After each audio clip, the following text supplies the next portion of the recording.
YTN 라디오 이동현 유승민성부 4부 시작하겠습니다. 매주 금요일 밤 유쾌한 세 사람의 특별한 말잔치가 열립니다. 꼬리에 꼬리를 무는 토론. 오늘도 김용민 시사평론가, 박지희 아나운서 나왔습니다. 어서 오십시오. 네, 안녕하세요. 네, 안녕하세요. 박지입니다. 김용민 시사평론가는 이준석 바람이 불기 전부터 이준석이 된다, 이렇게 예측했잖아요.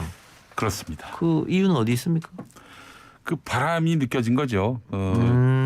이준석 대표에 대한 지지를 넘어서서 어떤 바람에 이준석 대표가 올라탔다.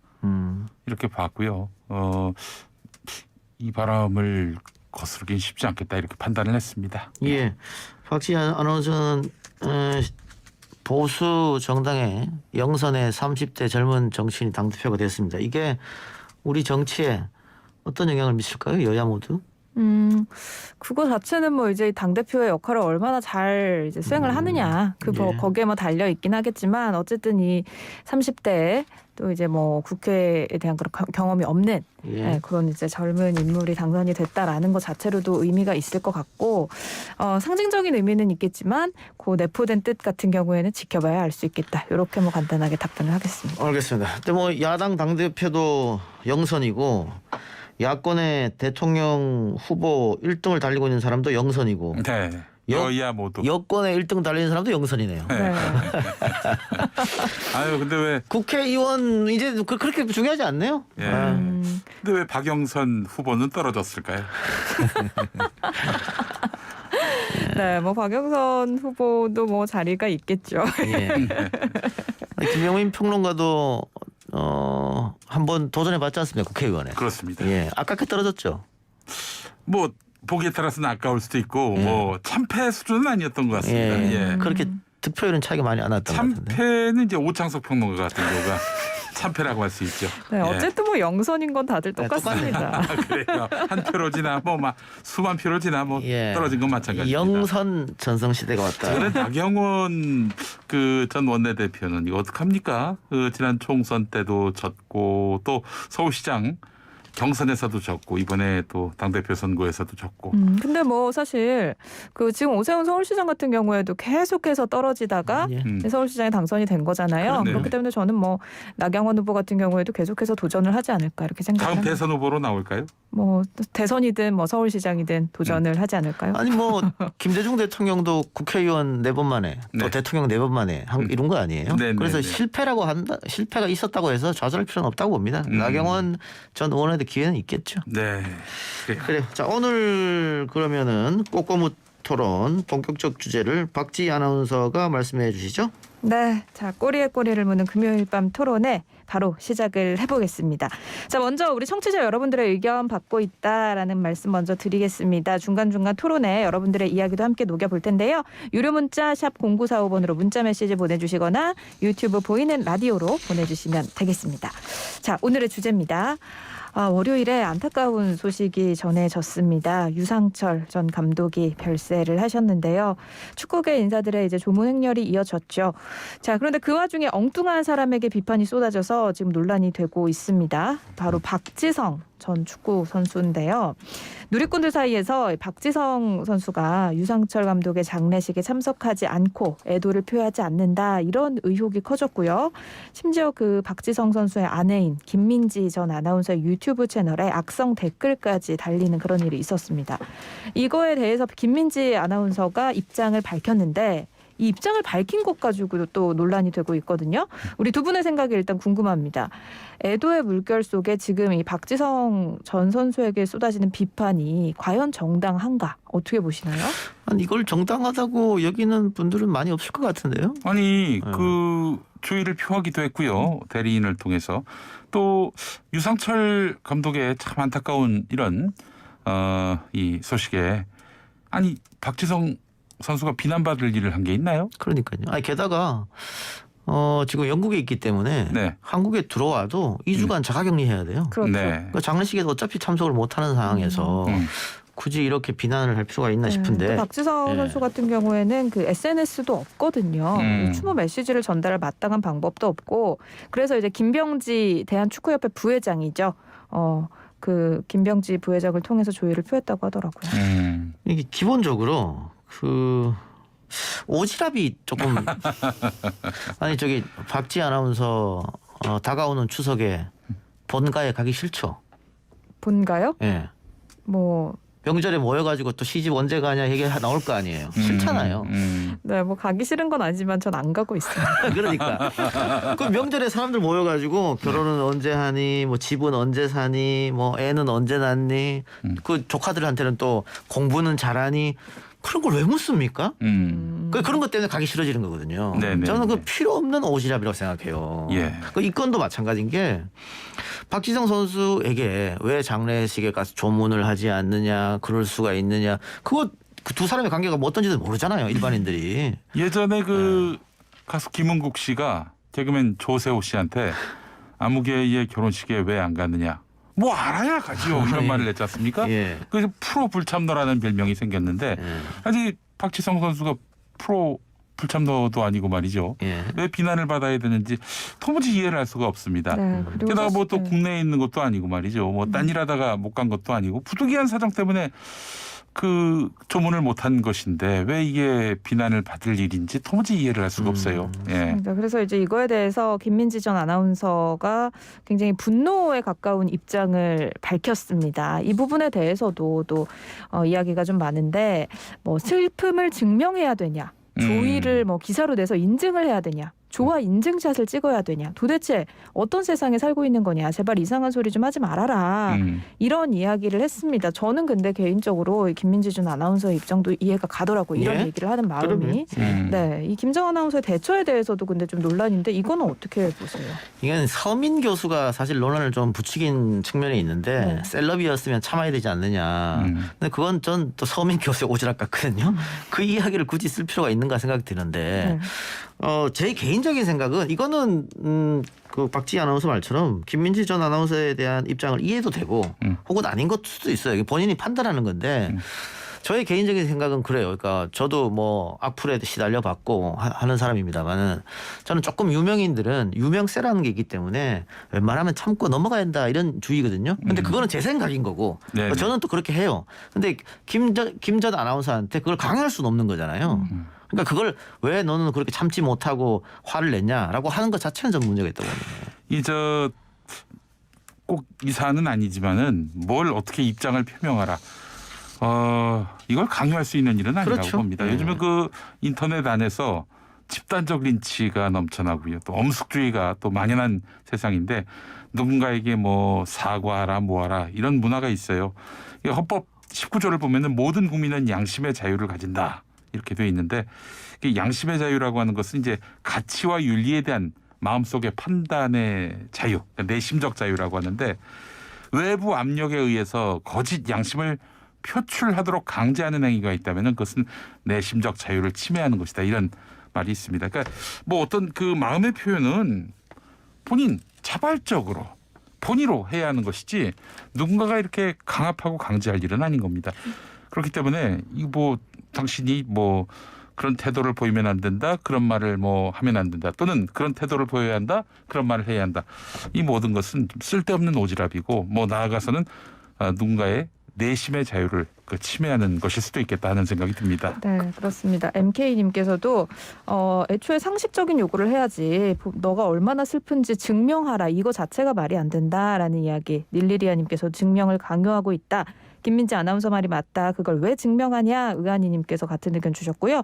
4231님께서는 문자로 애도는 개인적인 입장이지 누가 애도하지 않냐고 비난할 이유가 있나요? 라는 얘기까지 해주셨습니다. 예, 그러니까 이게 그 감정을 강요한다든가 입장을 강요. 이것도 어떻게 보면 폭력일 수 있는 거거든요. 네.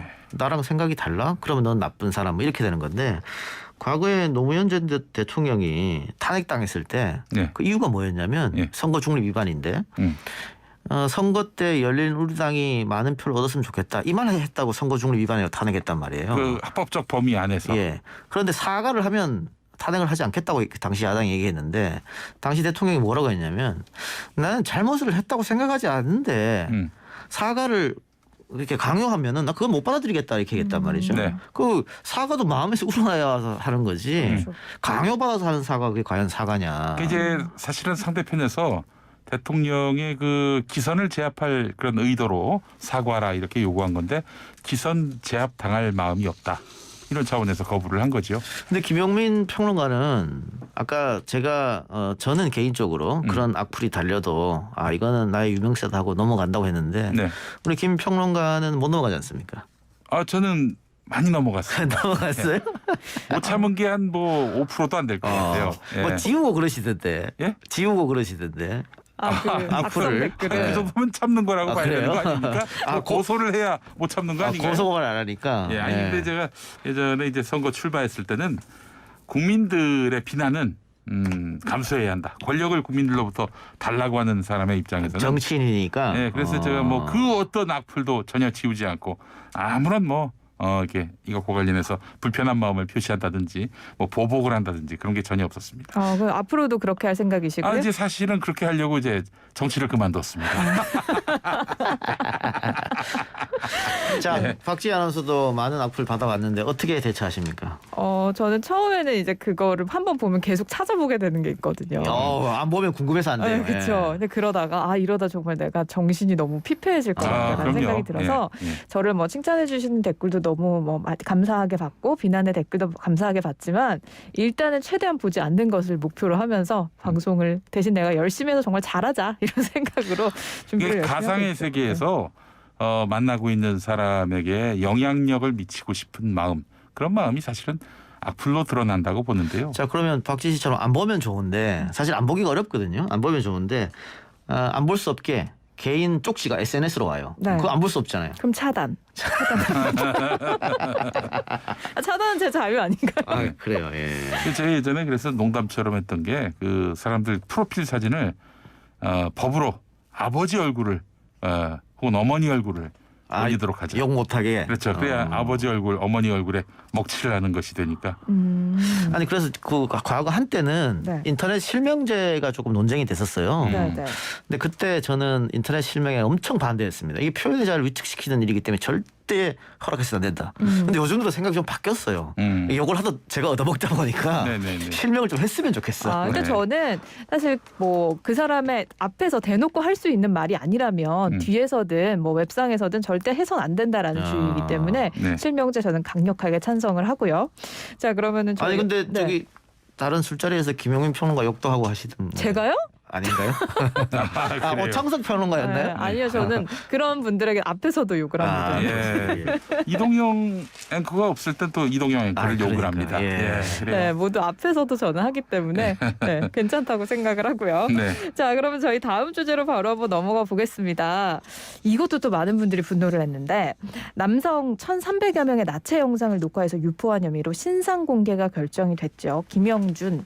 자, 이 사람이 오늘 취재진 앞에 섰는데요. 그럼에도 마스크를 착용한 채 등장을 해서 아니 신상 공개가 결정이 됐는데 왜 마스크를 벗지 않느냐 이런 얘기가 많았거든요. 취재진이 마스크를 내리라는 요청을 했음에도 마스크를 내리지 않았다고 합니다. 자, 이 부분에 대해서 뭐 코로나19 시대에 마스크를 어떻게 함부로 내리냐 이런 뭐 의견도 있을 수도 있을 것 같고 신상 공개가 결정이 됐으면 마스크 벗으라면 벗어야지 이렇게 생각하는 분들도 있을 것 같아요. 두 분의 생각은 어떤가요? 코로나19와는 무관하게 이거 저 내리기 싫다 그러면 못 내리는 거 아닙니까? 근데 신상 공개가 결정이 됐으니까. 네. 그래요? 근데 이 김영준 행동 뭐 당연히 비난받을 예. 행동이고 이건 법적 처벌을 아주 엄중하게 받을 일이라고 생각을 합니다만은 이 신상 공개가 2010년부터 시작됐다면서요. 예. 그 전에는 이제 경찰이 피의자들에게 모자와 마스크를 제공해서 공개를 막았는데 강호순 사건이었을 거예요. 그때부터 이제 이 강호순의 얼굴을 공개하라 이런 요구가 있었고 그래서 일부 언론에서는 강호순의 얼굴을 공개했고 2010년에 신상 공개법이 신설됐습니다. 네. 그러니까 네 가지 요건이 충족되면은 이 신상 공개를 할 수 있도록 한 건데 범행이 잔인하고 중대한 피해가 발생한 강력 사건, 또 범죄를 소명할 충분한 증거가 있는 경우, 또 국민의 알 권리를 보장할 필요가 있는 경우, 마지막으로 피의자가 청소년에 해당되지 않을 경우인데, 근데요, 이 무죄 추정 원칙은 어디로 갔습니까? 법원 판결이 확정되기 전까지는 무죄 추정 원칙으로 봐야 하는 거 아닙니까? 저는 그래서 공개는 좀 적절치 않다라는 생각이 들고요. 이 신상 공개로 범죄가 예방된다면 모르겠지만은 글쎄 그런 결과가 나왔다는 학계의 그 어떤 연구 결과물을 본 적이 없습니다. 그래서 망신주기, 대증적 요법에 불과하다 이런 지적이 나오고 있고요. 그리고 감옥에 들어가서 오랫동안 못 나올 거 아니겠습니까? 신상 공개는 왜 하는 것인지 이런 논란도 있는 것 같습니다. 네, 아니 그런데 이제 범죄자의 신상을 공개함으로 인해서 그 공개를 이제 무조건 해야 된다라는 그런 뭐 규정 자체가 범죄를 또 막는데 일부 효과가 있을 수도 있다. 망신당할 수 있으니까 범죄를 저지르면 안 된다. 그렇죠. 우리나라는 너무 이제 범죄자의 인권을 생각해주고 피해자의 인권을 생각하지 않는다 이런 이야기도 있고 이런 논란이 나오는 이유 자체가 애초에 우리나라 너무 이 솜방망이 쳐버리기 때문에 그 부분에 대한 불만이 또 여기서도 표현이 되는 게 아닌가 저는 개인적으로 그렇게 생각을 했거든요. 이건 뭐 꾸준하게 논란이 됐는데 박지 씨 말처럼 우리나라는 그동안 상대적으로 외국과 비교해서 상대적으로 피의자의 인권 보호에 좀 치중해 왔어요. 그러다 보니까 논란이 있었지. 그 피해자도 있는데 어떻게 피의자의 인권만 이렇게 중시를 하느냐 이런 논란이 있어서 이렇게 신상공개위원회를 만들어서 신상공개하게끔 뭐 중대한 범죄 때. 근데 문제는 중대한 범죄는 어디서부터 어디까지가 중대한 범죄냐 뭐 이런 기준의 논란이 그렇지. 있는 거예요. 근데 김용민 PD가 무죄 추정의 원칙을 들어서 반대한다. 충분히 이해되는 발언이긴 합니다만은. 저는 외국하고 비교했을 때 우리가 너무 피의자 신상 공개에 협소하다. 그러니까 미국 같은 경우에 굉장히 폭넓게 허용하거든요. 일본 같은 경우에는 중대 범죄가 아님에도 불구하고 그냥 공개하는 경우가 많아요. 네네. 언론 보도를 통해서 그대로 얼굴이 나오는 거지. 그러니까 이 수사관들의 얼굴은 다 모자이크 처리하고 또 기자들의 얼굴도 모자이크 처리하고 그 피의자만 탁 이렇게 보여주거든요. 그런데 우리는 지금 반대가 돼가지고 그래서 미국이나 일본이나 독일에 비교했을 때는 우리가 너무 신상 공개에 협소하니까 이거는 국민의 알 권리 차원이랄까요? 근데 이제 미국 같은 경우에는 공공의 이익이 우선이냐 개인의 이익이 우선이냐 했을 때 피의자의 개인보다는 공공의 이익이 우선이다 해서 얼굴을 신상 공개하는 경우가 많으니까 우리도 결국은 뭐 본인이 큰 죄를 저질렀을 때 중대 범죄를 저질렀을 때 인정하는 경우라든가 아니면 사회적 관심이 굉장히 큰 경우라든가 이랬을 때는 공공의 이익을 좀 따지는 게 맞지 않나 이런 생각이 듭니다. 이런 점도 한번 감안해 봤으면 좋겠어요. 피의자 가족에 대한 인권 침해와 낙인 효과 말이죠. 뭐 또 집중적으로 인터넷에서 털 수가 있으니까 신상을. 연좌제 금지를 이제 헌법이 규정하고 있는데 피의자 얼굴 공개 때문에 그 가족에 대한 실질적인 연좌제 가능성이 농후하다는 건데요. 이를 보호할 만한 장치는 아직 마련되지 않은 만큼 얼굴 공개와 관련해서는 좀 논의가 더 필요하지 않겠나 하는 게 제 생각입니다. 네, 우리 시청자분들도 뭐 여러 가지 의견 보내주고 계신데 체리블루님께서는 다음 범죄자도 마스크를 그럼 계속 쓰면 되는 건가요? 이렇게 이야기를 해주셨고 라스푸치님께서는 신상 공개는 정해지는 거지만 마스크 내리고 말고는 개인의 자유다 이런 이야기. 그리고 성난이님께서는 입 보이는 마스크를 착용하게 해요.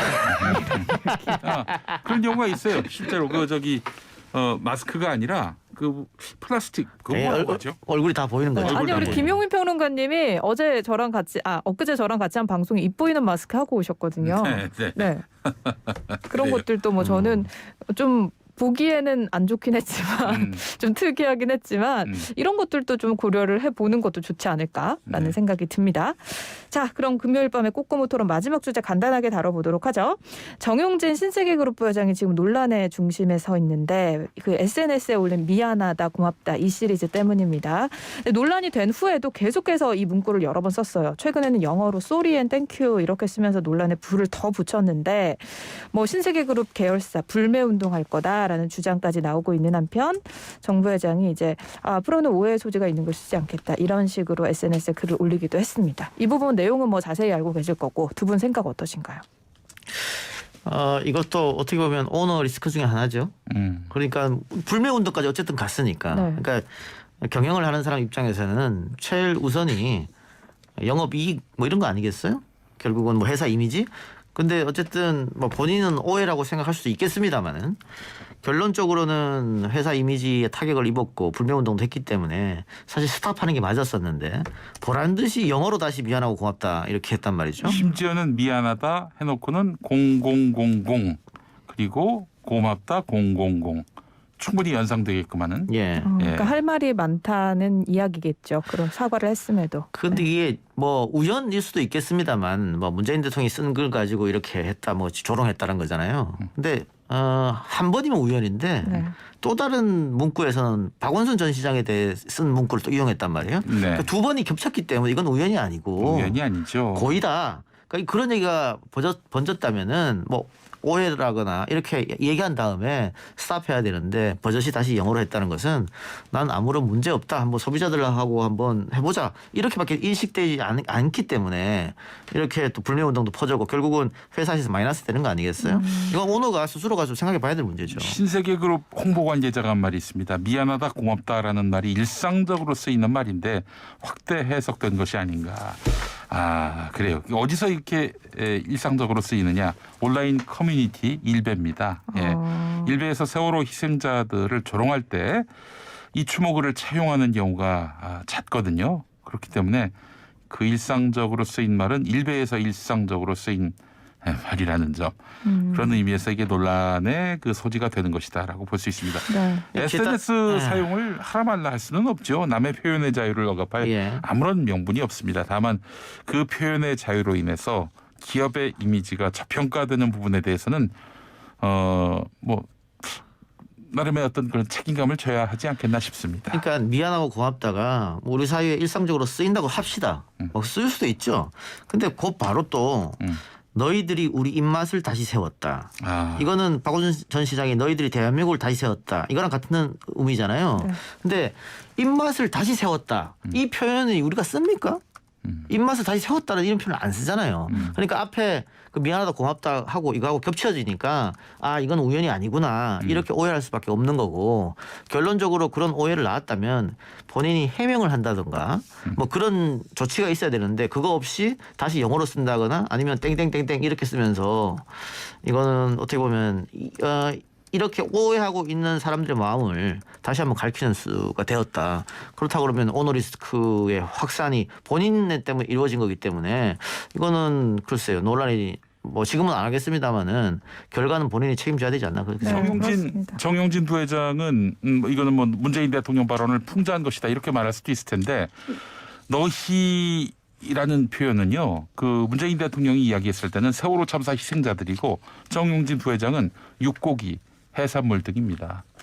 이게 과연 일상적인 풍자라고 볼 수 있을지 조롱이라고 볼 수 있을지 싶기도 하고요. 근데 재밌는 거는 이 정 부회장이 과거에 강의를 하면서 특강을 하면서 SNS에 글을 올릴 때는 한 번 더 생각하고 조심해서 올려라 이런 말을 네. 이런 말을 해가지고 네. 자 저는 그 신세계 계열사 노조의 입장 표명을 전하고 싶은데 정용진 부회장님 노조와 소통해 주세요. 왜 그 노조와의 소통을 도외시한 채 이렇게 개인 마케팅만 하십니까? 라는 취지의 발언을 했습니다. 일단 기본적으로 SNS를 안 하는 사람으로서 매일 50개 이상씩 글을 올리는 우리 김용민 평론가님. 저는 수만 번 쉬고 SNS에 글 한 번 올립니다. 그거 왜 하는 겁니까? 네? SNS 안 하면 안 됩니까? 안 하면 못 살 것 같아요.